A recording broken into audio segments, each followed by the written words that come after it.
Brian Richino here.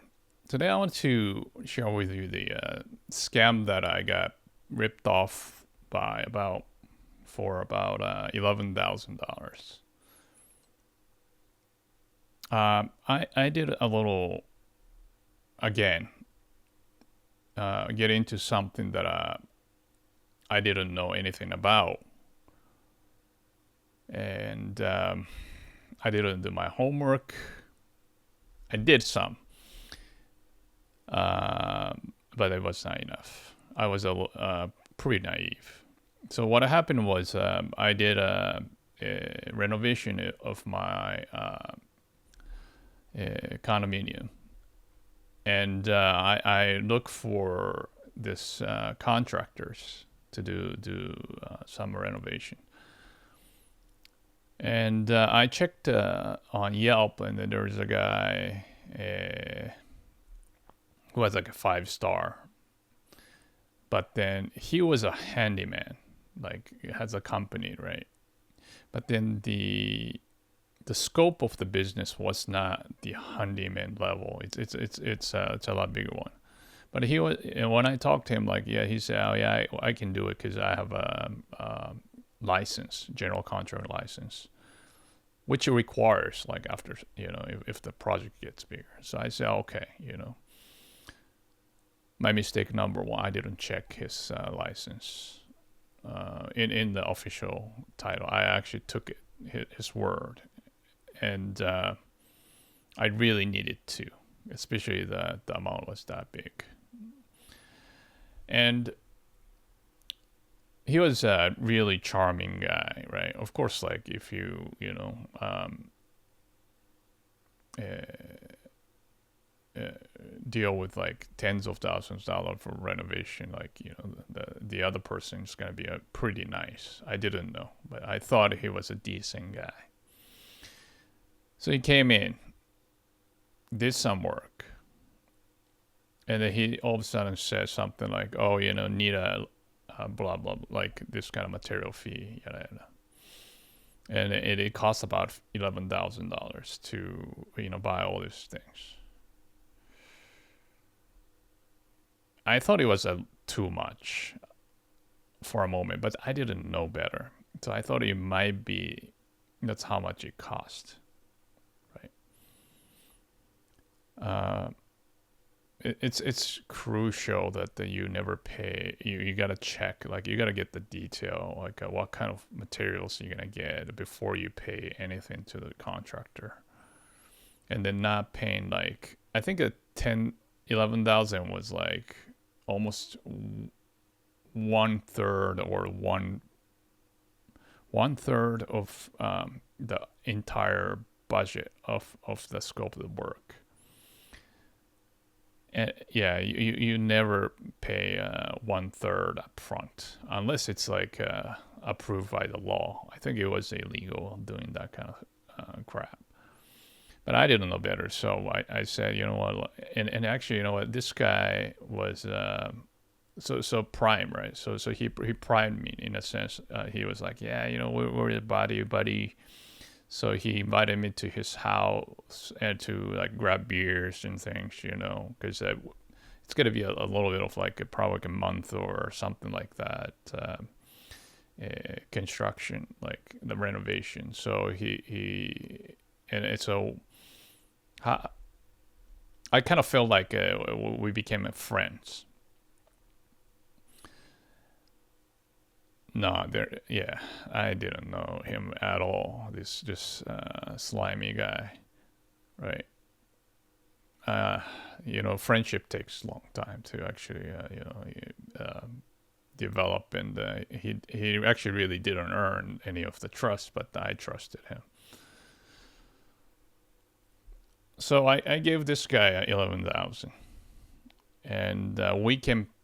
So that was, like, let's say Friday, and the weekend passed, and then on the Monday, he's supposed to come and work, but then he didn't show up. I as soon as that happened, I was like, yeah, this is something not right. I might get ripped off or something. But I gave him a benefit of the doubt. He actually picked up the phone call and things. So And so, but yeah, he didn't pick up phone call on Monday. He stole it till probably like a Tuesday or Thursday, like a Wednesday. But when you gave somebody like $11,000, it's not a really good feeling to wait around, you know. And then when he picked up a phone, and I said, hey, why not showing up and doing work? He says something very funny, I thought. He said he went to Chicago for his brother's birthday and then he spent it all.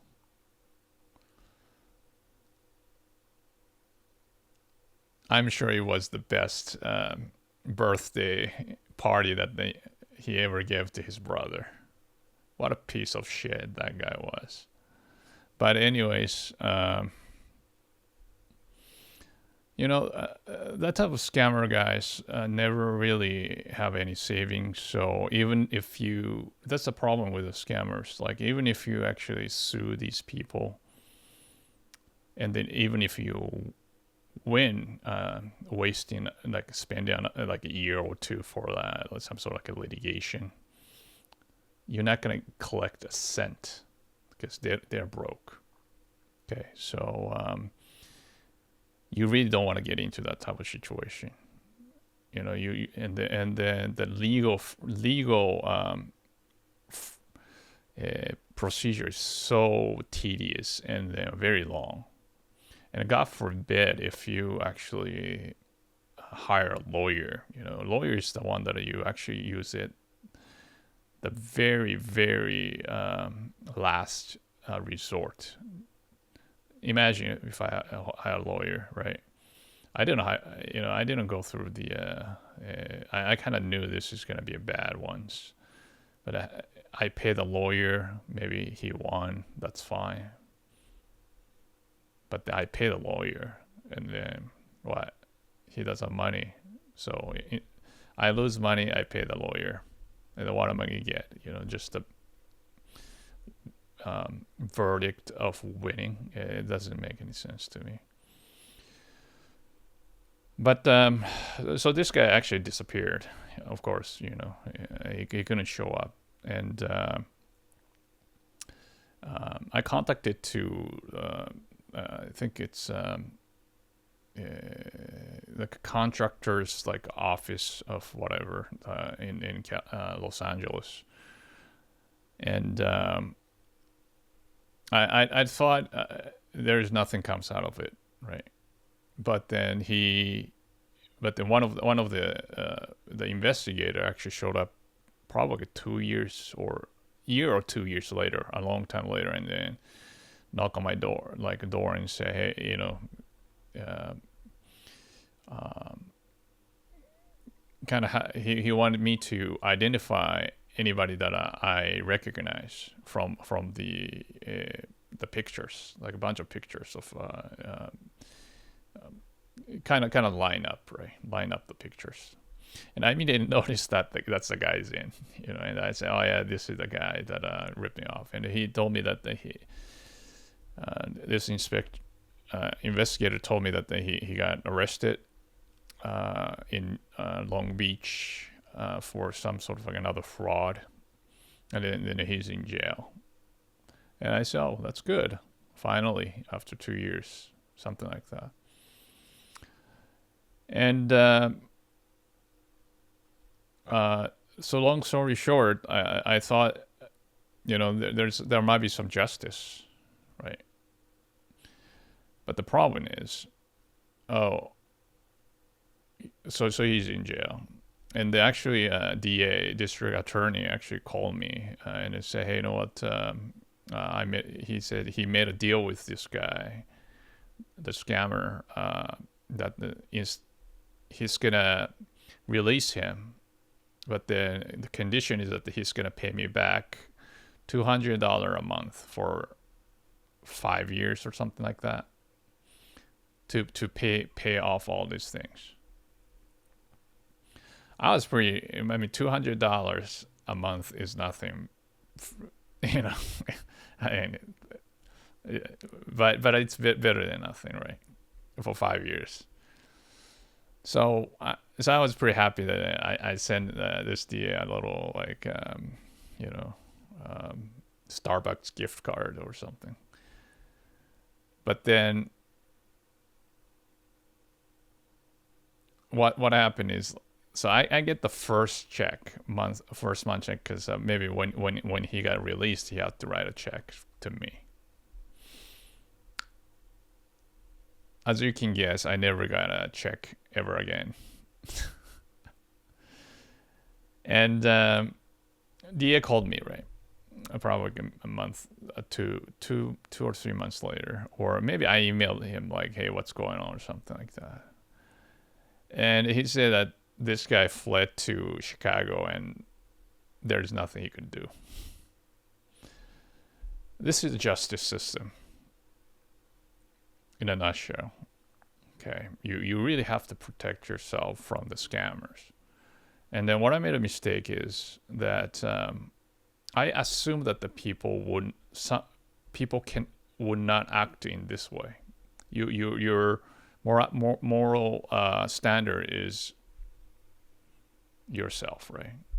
So I could not imagine that somebody would do that kind of things. But then we really have to understand that there are so many people in this world, and a lot of them are sociopath, psychopath. Some people has just loose moralities, and they have a really different standards. You know, in a sense, that makes the world interesting. You know, I mean, we wouldn't want to have anybody the same way. It's just boring. But then, in a sense, we have to be very careful that you don't judge people based on your standard. You see people as they are. You know, it's almost like we got different trees, you know, flowers, like animals, everything. Everything's different. Same thing. You see individual, you see individual. And then and make sure that each case you do not assume from any sort of appearance. If something is not right, so there is a certain sort of like rules, right? Like laws and rules. Because some of the times, like those rules and regulations are a little bit arcane, and you know. Sometimes not relevant to your situation, but in a big scheme, like let's say if I do the business transaction like that, those kind of rules are actually protecting you, because this type of situation happened quite often.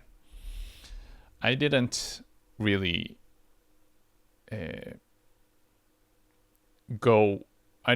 check against his claim against those rules and regulations. I kind of let them go, like whatever. So he should not be able to actually ask me for 11K from the start. Or if I checked his license, it's already expired. He actually had a license and then insurance, but it was expired like a couple months ago. So there was no recourse I have there from my insurance. And then second, like he was already too nice before he completed any of the work. Before I see the quality of work he does. I think he did some small amount of work, and I noticed that his subcontractor's quality is really bad. I remember like this guy, one of the guys actually dented like a vent pipe, right? So there is a little bit of yellow flag there. So you always have to check what they say are actually true. And also another thing is like do not trust those like rating system, because you can actually manipulate a lot. So this guy has actually a Yelp star reviews, but it was completely like useless. So what are you gonna how are you gonna check? I mean, I think the good review is that the baseline, but then you have to actually check more. So had I checked his, probably it's hard. I think all I could probably did is to follow, be more knowledge about the process of dealing with the contractors. Have a good contract, and make sure that this is all according to the law, like standards. Yeah, so it was really painful, but it was a good learning process. After that, actually, I met a really good contractor, probably one of the best, through somebody I knew, the recommendation, yeah, I got more than what I lost from the quality and the work process. So I all ended well, but it was some lesson that as long as you be careful not to do it, you don't have to do it. It's better to learn from somebody else's mistakes than going through all these kind of things. So just be careful. Some people are overly nice, especially when the money is involved. Thank you for watching. Please share your ideas in the comment section below to help each other, and hit like and the subscribe buttons so you get notified of the next video. See you next time.